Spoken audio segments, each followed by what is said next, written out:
Akkam jirtan hordoftoota peejii keenyaa har'a mata dureen isiniif qabannee dhiyaannu marsaa laguu takkaahu ovulation time jedhama itti dhiyaadha.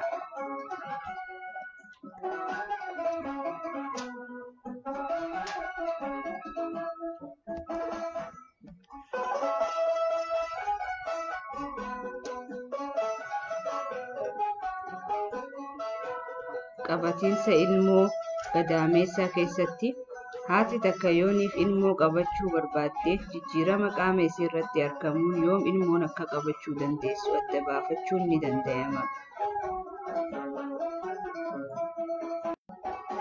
Ji'a keessatti ilmoon guyyaa kam akka garatti qabattu haati takka adda baafachuuf karaa sadiin beekuu dandeessi.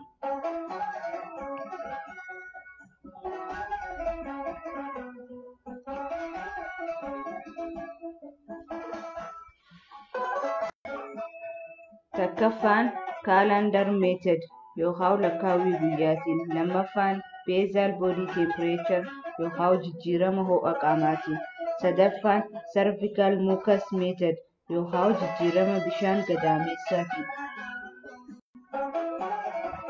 Karaalee armaan olitti dubbanne kana dura wanni beekuun nu barbaachisu akkamitti guyyaa akka lakkaa'uu dandeenyu adda baafachuu qabna.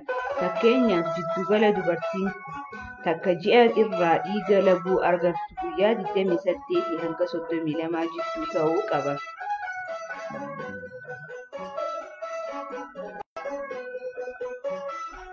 Guyyaa takkaffaa guyyaa marsaan laguu dhiiga ji'aa dura dhufee guyyaa tokkoffaa jedhama. Guyyaa torbaffaa marsaan dhiiga laguu dhufee guyyaa torbaan booda guyyaa killeen takka hophuuphaan fertilizationiif qophaa'u. Guyyaa 11 takka marsaan dhiiga laguu dhufee guyyaa 11 hanga 21tti guyyaa hormooniin qaama dubartii keessa jiru akka killeen takka hophuuphaan oovaarii gubbaa gallakkifamu taasifamu.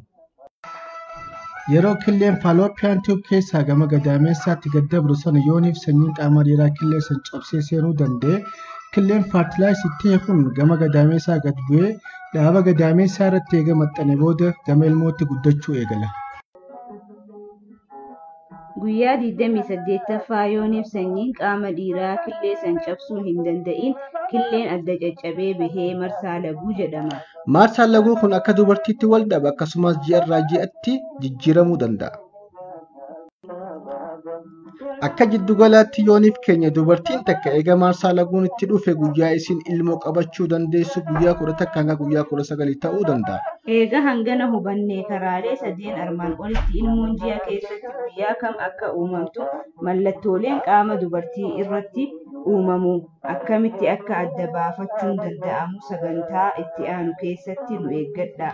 Galatoomaa share subscribe godhuu hin irraanfatinaa. YouTube keenya subscribe, page keenya share, like godha. Galatoomaa.